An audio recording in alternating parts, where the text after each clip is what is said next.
Assalamualaikum warahmatullahi wabarakatuh. Perkenalkan, nama saya Isnanur Alfiyah dari Prodi D3 Fisioterapi NIM 203028.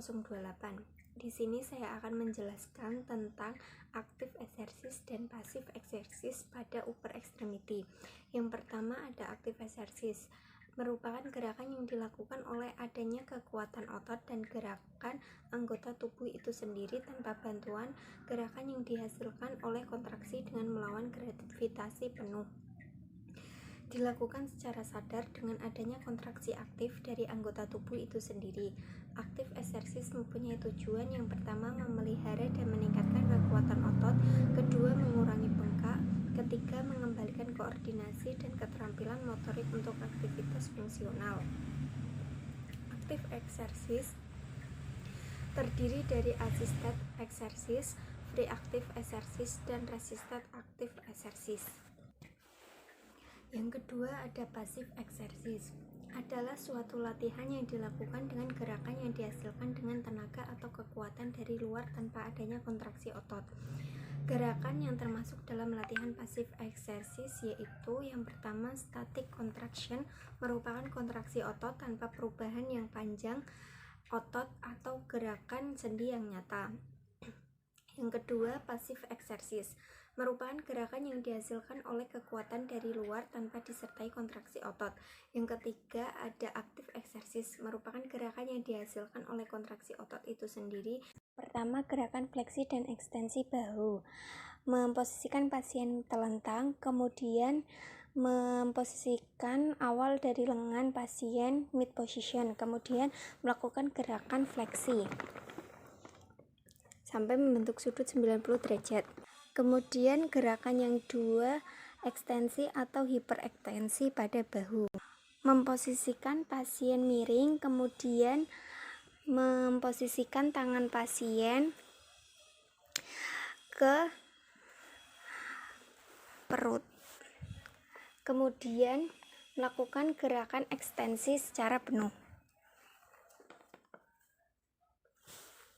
Kemudian memposisikan pasien telentang, yaitu gerakan abduksi bahu. Kemudian memposisikan tangan pasien ke atas dan memegangi pergelangan tangan pasien, kemudian melakukan gerakan abduksi.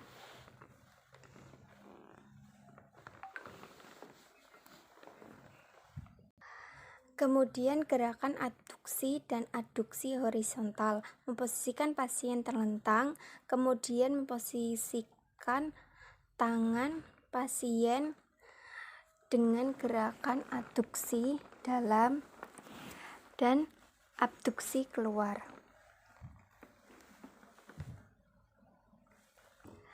Kemudian gerakan selanjutnya ada internal dan eksternal rotasi, memposisikan pasien dengan posisi telentang, kemudian memegangi tangan pasien dengan pergelangan tangan dan sendi siku sebagai gerak stabilisator gerak, kemudian mengarahkan ke arah eksternal dan internal pada sendi bahu. Kemudian gerakan yang selanjutnya ada fleksi dan ekstensi siku, posisikan pasien tidur telentang, kemudian melakukan gerakan fleksi dan ekstensi pada sendi siku.